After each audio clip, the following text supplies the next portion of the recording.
Let me tell you a little story about Doge. The clock struck 2 a.m. on January 21st, 2025. In Treasury's basement, fluorescent lights hummed above four young coders. Their screens cast blue light across government-issued desks, illuminating energy drink cans and agency badges. As their algorithms crawled through decades of payment data, one number kept growing: $17 billion in redundant programs. And counting. Edward Korstein's code had already mapped 3 subsystems. Luke Ferreter's algorithms were tracing payment flows across agencies. Ethan Chautran's analysis revealed patterns that career officials didn't even know existed. By dawn, they would understand more about Treasury's operations than people who had worked there for decades. This wasn't a hack. This wasn't a breach.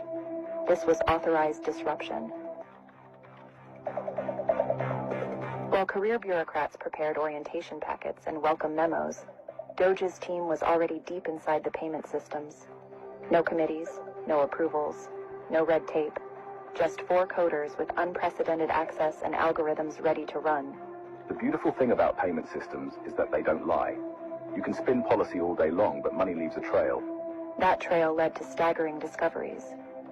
Programs marked as independent revealed coordinated funding streams.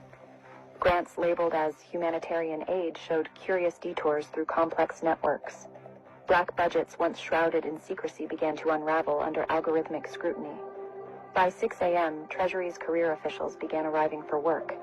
They found systems they thought impenetrable already mapped, networks they believed hidden already exposed, power structures built over decades revealed in hours. Their traditional defenses, slow-walking decisions, leaking damaging stories, stonewalling requests, proved useless against an opponent moving faster than their systems could react.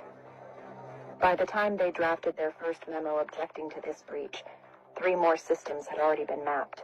Pull this thread and the whole sweater unravels. He wasn't wrong, but he misunderstood something crucial. That was exactly the point. This wasn't just another transition. This wasn't just another reform effort. This was the start of something unprecedented. A revolution powered by preparation, presidential will, and technological precision. The storm had arrived, and Treasury was just the beginning. For decades, this principle, articulated by conservative strategist Troop Hemingway, remained more theory than practice. Previous administrations spent months, even years, trying to staff key positions. Trump's first term saw barely 100 political appointees confirmed by February 2017. Every delay meant another victory for the permanent bureaucracy. But this time was different. While media focused on campaign rallies and political theater, a quiet army was being assembled. In offices across D.C., veteran strategists mapped the administrative state's pressure points. Think tanks developed action plans for every agency.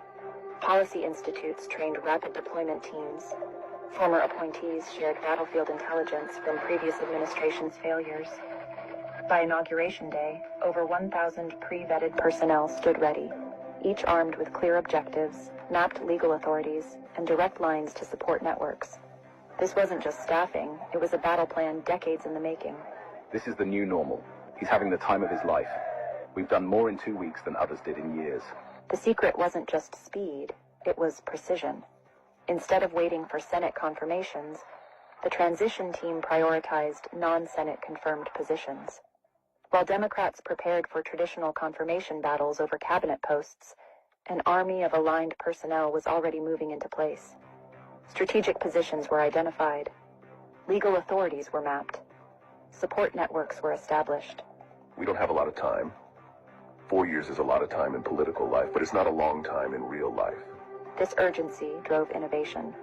When Doge's young coders breached Treasury's payment systems, pre-positioned legal teams neutralized resistance within hours.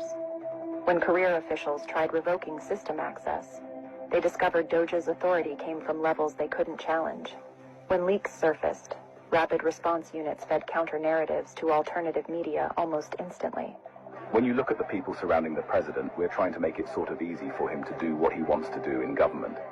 When you have the entire team firing on all cylinders, you can get a lot done. The permanent bureaucracy never saw it coming. They were prepared for resistance. They were ready for protests. They had plans for leaks and legal challenges, but they had no defense against an opponent who had spent years preparing for this moment. This wasn't just about filling seats. It was about building a machine designed to transform American governance. Every position mattered. Every appointment carried weight. And behind it all stood a president counting down not years or months, but weeks and days, driving his team forward with relentless energy. The foundation was set, and the revolution was just beginning. USAID fell next. No midnight raids this time. No secret algorithms. Just a simple memo on agency letterhead. Pursuant to executive authority. Career officials panicked, and for good reason. Created by executive order in 1961, USAID could be dissolved with a single presidential signature. No congressional approval needed. No court challenges possible. Just one pen stroke, and 6 decades of carefully constructed financial networks would face sunlight. Pull this thread, and a lot of sweaters start unraveling. The resistance was immediate and telling. Career officials who had barely blinked at Treasury's exposure now worked through weekends to block Doge's access. Democratic senators who had ignored other moves suddenly demanded emergency hearings. Former USAID officials flooded media outlets with warnings about institutional knowledge loss and diplomatic catastrophe.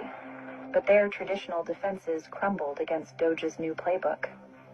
While bureaucrats drafted memos about proper procedures, the young coders were already mapping payment flows. While senators scheduled hearings, pre-positioned personnel were implementing new transparency protocols. While media allies prepared hit pieces, Doge's algorithms exposed decades of questionable transactions. The scale was breathtaking. EPA climate initiatives, not just mapped, found unauthorized programs in 47 states. Education's DEI maze, not just exposed, revealed coordination across 1,200 programs. Intelligence community black budgets, not just traced, uncovered patterns hidden for 30 years. The administrative state runs on 2 things: control of information and money flows. We're not just exposing their networks, we're rewriting their DNA. The cracks began showing in unexpected places. A career EPA director, tears streaming. Everything we built. A USAID veteran, hands shaking, they're inside all of it. A Treasury lifer, closing his office. They move faster than we can think. Across Washington, officials who had weathered every reform since Reagan began quietly updating LinkedIn profiles. A deputy director, open to opportunities. An agency chief, exploring new challenges. A bureau head, time for change. Doge's algorithms weren't just programs. They were archaeology tools, excavating decades of buried networks. Each data point connected to another. Each discovery revealed new targets. Each pattern exposed larger systems. It's beautiful, like watching a galaxy map itself. For the permanent bureaucracy, this wasn't just change. It was an extinction-level event. Their power came from controlling who got paid, when they got paid, and what they got paid for. Now those controls were evaporating like dawn burning away darkness. The pattern was devastating in its simplicity. Map the money flows, deploy aligned personnel, expose the networks, restructure the systems. By the time bureaucrats drafted objections to one breach, 3 more had already occurred. The revolution wasn't just spreading, it was accelerating. The first bulldozer arrived in Springfield, Ohio at 6 a.m. on a Tuesday. By noon, 3 blocks of notorious potholes were filled. Local news crews arrived to find not just construction crews, but data analysts with laptops, mapping every dollar spent against real-time progress. This wasn't just road repair. This was revolution in action.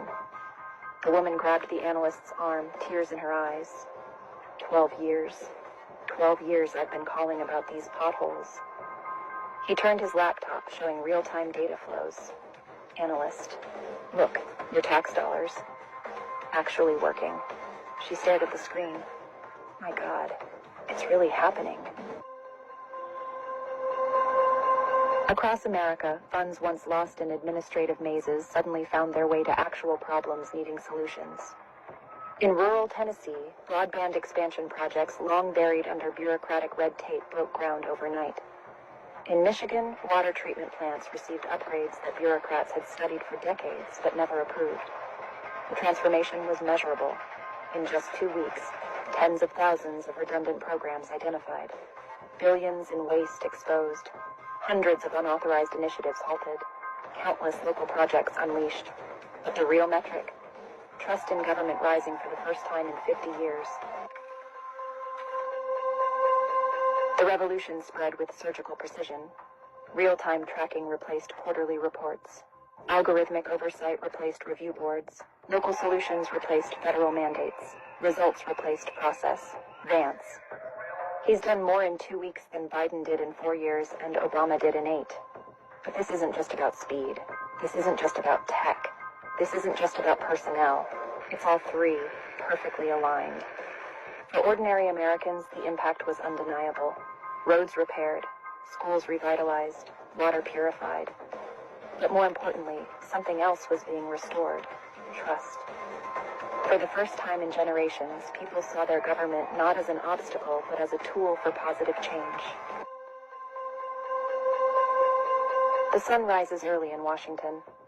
On this morning, its first rays caught the classical columns of the Treasury building, casting long shadows across streets still quiet. But inside, beneath the marble and granite, screens still glowed blue. Doge's algorithms never sleep.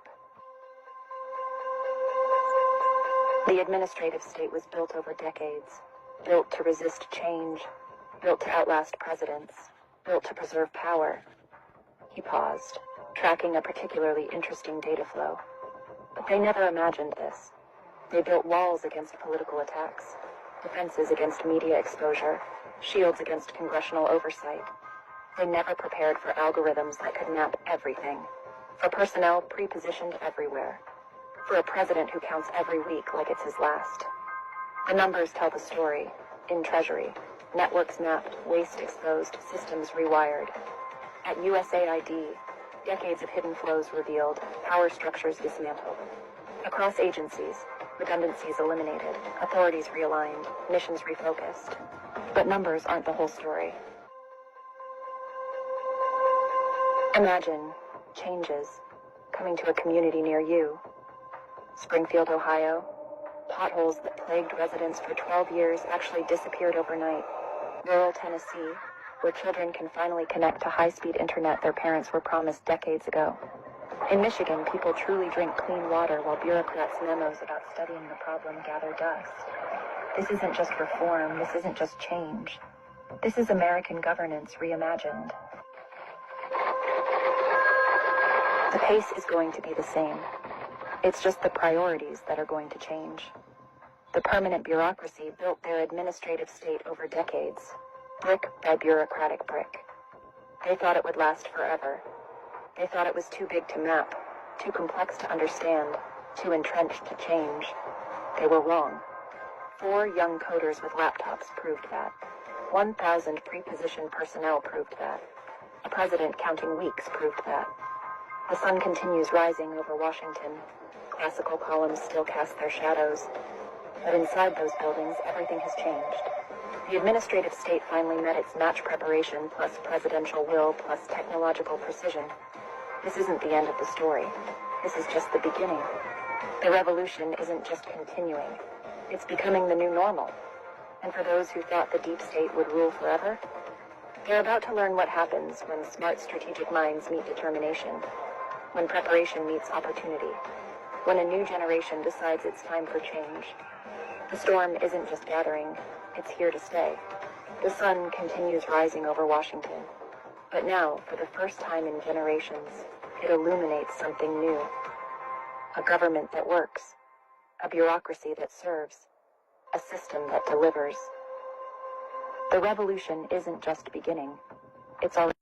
This man right here is a completely unstoppable force.